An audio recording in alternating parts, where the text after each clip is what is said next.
ఒకరోజు అమెరికాలో ఒక సైంటిస్ట్ ట్రైన్లో ప్రయాణిస్తుండగా అతనికంటే వయసులో చిన్నవాడైన ఒక కుర్రాడు అతనికి ఎదురుగా కూర్చున్నాడు. అతను ఏదో చదువుకుంటున్నాడు.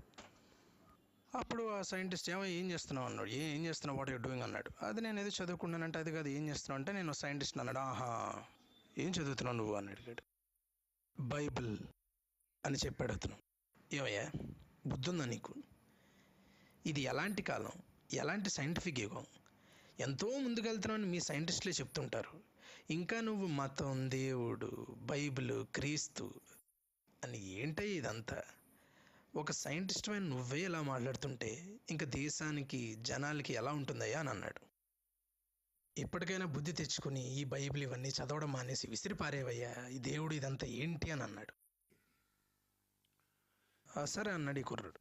సరే, నేను ఖాళీగా ఉన్నాను, ఇదే నా కార్డు, నన్ను వచ్చి కలువు ఎప్పుడైనా, మాట్లాడుకుందాం ఇద్దరం అన్నాడు. సరే అన్నాడు. ఈలోపు స్టేషన్ వచ్చింది. వెళ్ళిపోతూ, సరే నా గురించి చెప్పాను, మరి నీ గురించి చెప్పలేదా అన్నాడు. సరే, నా దగ్గర ఒక కార్డు కూడా ఉందని ఆ కార్డు ఇచ్చాడు ఆ కుర్రాడు. ఆ కార్డుని చూశాడు. అది థామస్ ఆల్వా ఎడిసన్.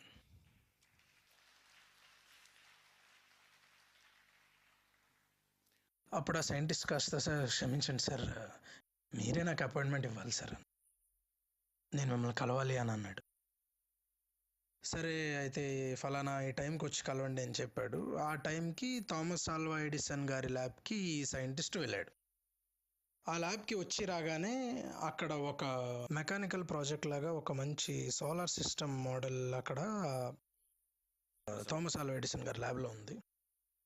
అప్పుడు ఆ సైంటిస్ట్ అది చూసి, ఏంటి సార్ ఇది ఇంత బాగుంది, ఇది ఎవరు తయారు చేశారు, దీన్ని ఎలా చేశారు సార్, దేంతో దీన్ని తయారు చేశారు, ఎన్ని రోజుల్లో దీన్ని తయారు చేశారు అని అడగగానే, లేదండి నాకేం తెలీదు, సడన్గా ఒక రోజు ఎలా వచ్చి ఇలా తలుపు తీశాను, అంతే లోపల ఉందండి అన్నాడు. సార్ ఏంటి సార్, జోక్ చేయకండి సార్, కొంచెం చెప్పండి సార్ అన్నాడు. నిజమేనండి, నేనేం చేయలేదు, నేనేదో వచ్చి ఒకసారి ఇలా తలుపు తీయగానే ఇలా ప్రత్యక్షమైంది అన్నాడు. Sir seriously I'm asking, please కొంచెం చెప్పండి సార్ అన్నాడు. ఏమయ్యా, మీ సైంటిస్టులు అందరూ ఏదో జరిగి సృష్టి జరిగింది అంటారు,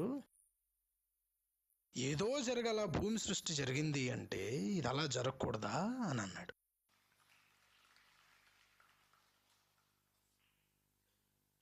creation, where there is a creation there should be a creator. సృష్టి జరిగింది అంటే దాని సృష్టికర్త ఉంటాడు.